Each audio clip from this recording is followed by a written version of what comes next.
On a commencer par dire une chose toute simple, mais par exemple l'écriture inclusive, ça peut être un premier pas.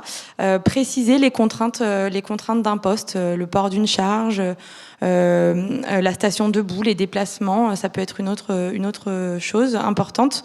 La mobilité, c'est aussi un sujet qui revient beaucoup. Est-ce que le permis B est vraiment obligatoire ou est-ce qu'il faut seulement un moyen de locomotion ? Est-ce qu'il faut être impérativement véhiculé ? Ça peut être des choses bloquantes pour les recrutements.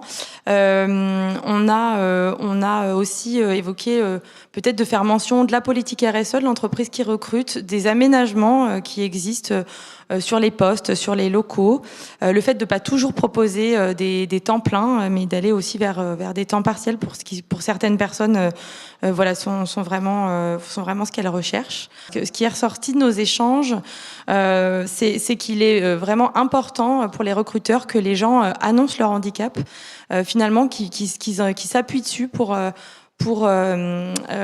valoriser leur candidature, parce que très souvent les recruteurs perçoivent ça vraiment comme une force, comme la force d'une candidature. C'est aussi une analyse un peu plus fine de la partie hobby ou loisir d'un CV qui peut permettre de détecter des savoir-être. Ça peut être une chose toute simple comme humaniser le recruteur. Donc le recruteur qui peut commencer par raconter une petite anecdote personnelle, par exemple.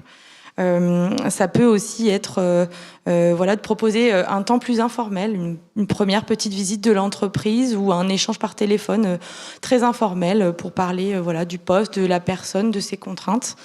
Ça peut être aussi de proposer un lieu d'entretien plus convivial, plus neutre qu'un bureau où on est comme ça en face à face.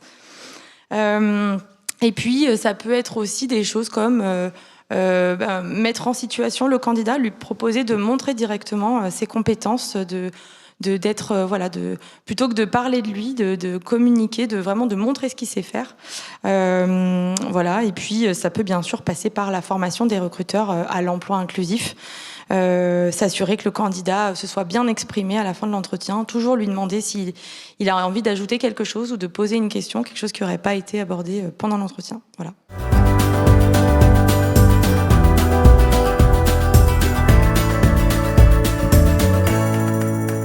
Effectivement, le préalable à l'intégration ou à l'accueil en entreprise, c'est vraiment d'avoir un recrutement qui est inclusif.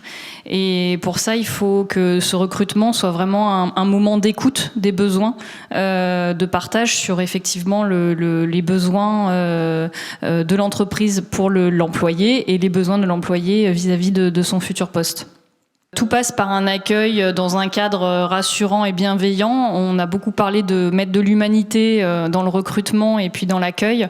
On a beaucoup parlé de la présence indispensable d'un job coach, de toutes les possibilités de parrainage, marrainage dans l'entreprise qui sont importantes pour accompagner l'arrivée dans l'entreprise.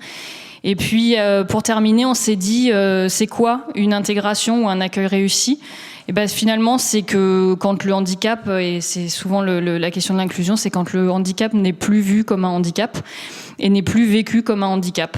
Voilà, c'est un employé de l'entreprise.